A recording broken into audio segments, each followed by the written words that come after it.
Welcome back to the David Pakman Show.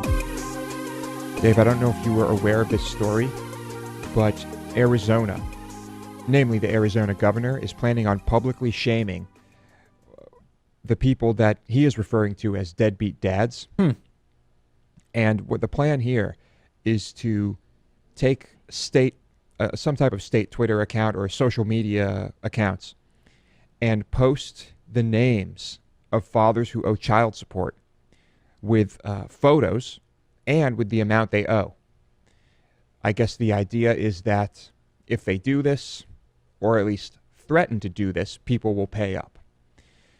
Okay, before we get into what he said about this, just your first thoughts on this proposal, which seems to be legal. Absolutely ridiculous and makes no sense to me. I'm against it. I don't like it. Although it reminds me of what, in New York City, everything is tipping, right?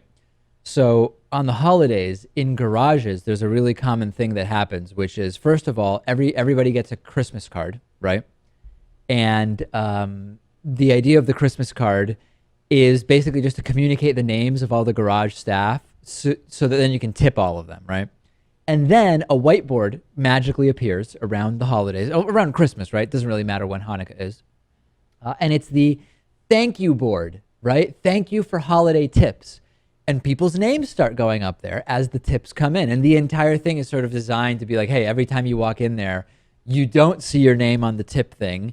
The garage staff see that your name isn't on the tip thing. It's basically to create an environment, right, where you're going to tip. And when I read this story, I thought of the New York garage tipping thing that goes on.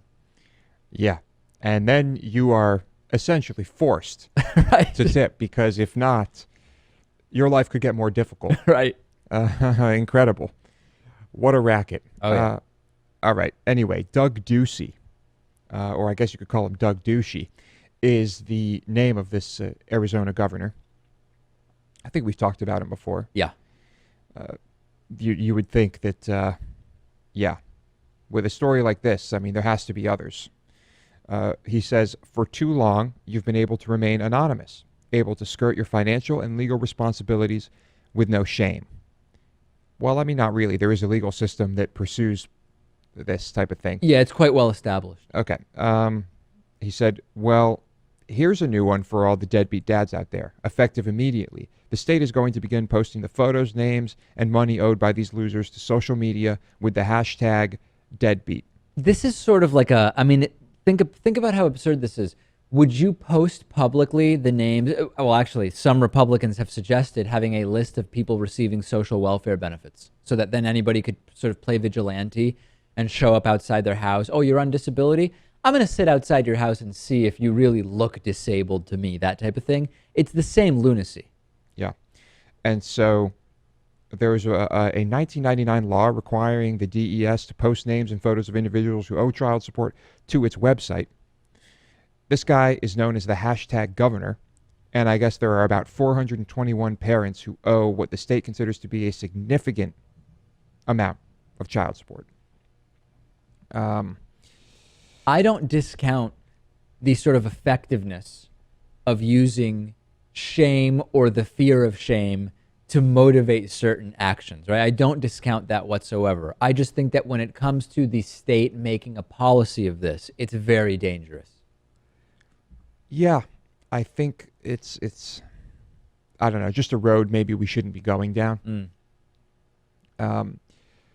The repercussions of something like this for someone who may genuinely be in a situation where they just, for one legitimate reason or another, can't afford to pay these things. Right. All of a sudden, you're publicly shaming them, and that could lead to even more disaster and an even longer period, which they might not be able to pay. Right. So I think it is kind of dumb. There's a system in place for this. Just let it run its course. And if someone spends all their money on heroin, let's say, instead of paying child support, you publicly shaming them and spending time, effort, and money to do that is not going to get them to pay. Absolutely.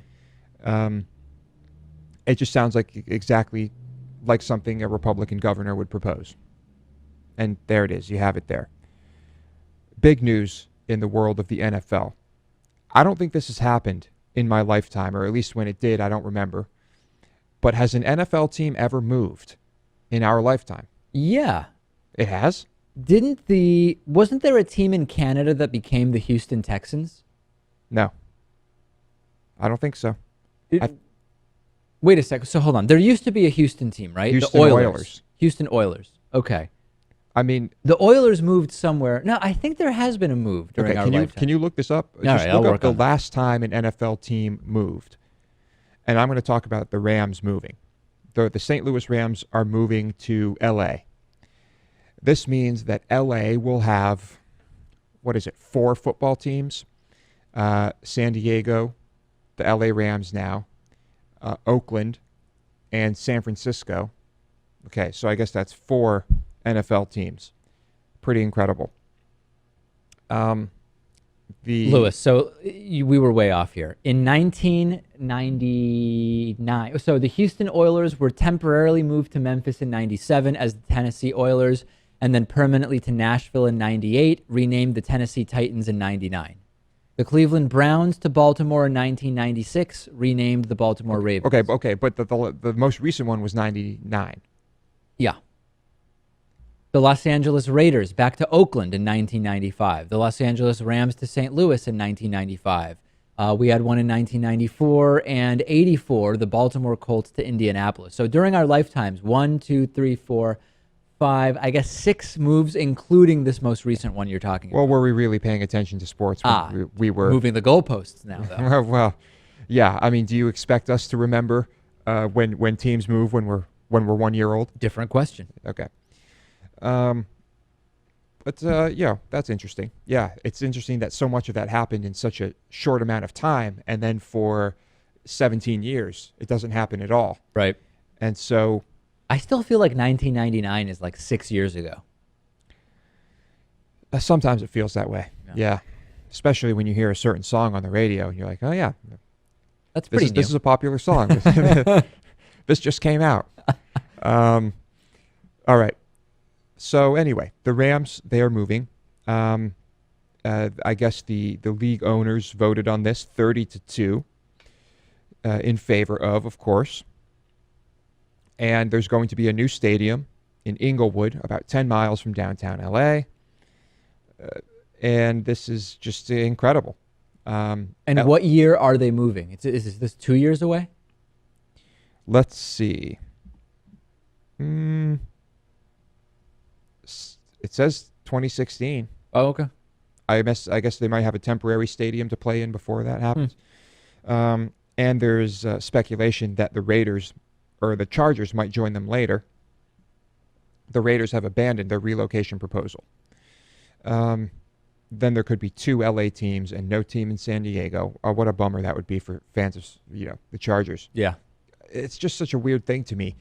Imagine if the Celtics. I know this would never happen. Now, why is the camera on me now? Good question. Yeah. Imagine if the Celtics moved and they became, I don't know, the Asheville Celtics. Do I still follow the Celtics is the question, right? I don't know. I mean, probably not. No. And there's no basketball team here. No. I mean, I probably would go to the Brooklyn Nets would be my team, I think. You would switch to an enemy team just because of proximity? Brooklyn is not an enemy team. They're not? No, the Knicks are sort of the enemy team. But Brooklyn, I mean, it's the former New Jersey Nets. It's fine. Yeah, but there was kind of a little rivalry there. Maybe so. All right. Or the Spurs. I don't know. Yeah, the Spurs. Once everyone retires, I don't know what's going to happen with the Spurs. Yeah, I'm probably out. But I do like the Spurs. Okay. So this is what's happening. Big news in the NFL. I'm curious to see how this happens. I think that certainly does not mean that there are going to be any big changes in terms of how good the Rams are. I think they still have their issues. Things need to be worked out there. They're getting better. But I guess they'll be keeping their name. It doesn't seem to talk about that. So I'm assuming that the name will stay the same. But you would think that, I don't know, you change places, you should probably change your name. Sometimes it's done as a 2-part thing. First, you just become like the new city, same nickname. And then a few years later, then you change the nickname. Sometimes that's done. Yeah. I don't know. You would think if you want to keep as many of those St. Louis fans as possible, you would just keep the name. At least the shirts would maybe look the same, the jerseys.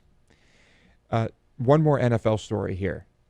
A former NFL player, troubled NFL player, as this article puts it, who is now 40, killed himself in prison. And I guess in the 90s, he was a Nebraska star, sought-after rookie in the NFL, played for the Rams, played for the Dolphins and the 49ers until 99, when he was, quote, plagued by trouble on and off the field. Trouble with the law, anger problems. He was sent to prison after being convicted of assault for driving his car into a group of teenagers. In another case, he was convicted of assaulting a former girlfriend, accused of murder. Serving a term of more than 30 years, had been placed in a cell alone after he was accused of killing his former cellmate. This is incredible. Insane. And that's pretty much it. That's the extent of the madness that was going on in his life. And it all ends with a suicide. And I have to wonder, the same question we ask ourselves with all of these NFL guys. It seemed like he had a promising career. He was doing well. He seemed to be okay throughout college. He seemed to be okay early in the NFL. But was this one of those cases where CTE crops up early? Yeah. And he starts having the anger issues, and he starts losing control because of his brain damage. I would, based on what we now know about how young you can start to be a victim of the consequences of these persistent hits, even subconcussive hits, I would not discount anybody who has played football and then done things which seem erratic or illogical. I would never assume it has nothing to do with chronic traumatic encephalopathy. Yeah, I would absolutely be open to that. I think that's the case here because we have a suicide. Speaking not as a doctor, of course. No, just from examples we've seen. Multiple players with these brain injuries have killed themselves.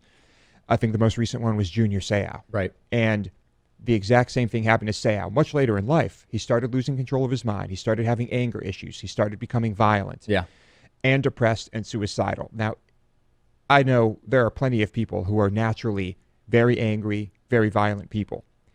It's pretty Now, rare. the term naturally is a bit loaded. I think what you mean is by the time they are adults, football aside, they have anger issues, right? No, not even having anything to do with to say football. the term naturally suggests they were born that way when it's very hard when you get to an adult to say, oh, this person was born angry or they were brought up in an environment that made them tend to anger, right? I mean, that you didn't mean natural as in born with.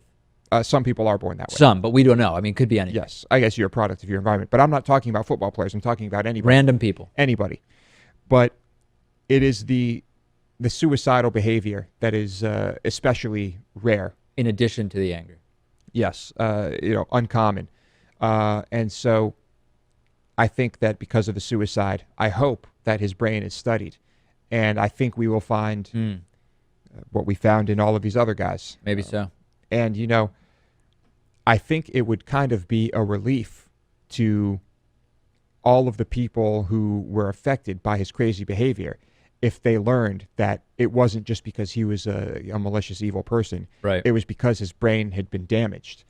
It probably would be a relief in some sense, although I can imagine that also causing a lot of anger if I were to find out that actually, this wasn't just a struggle. If I were, let's say this guy breaks my leg and, I don't know, cripples me in a fit of rage.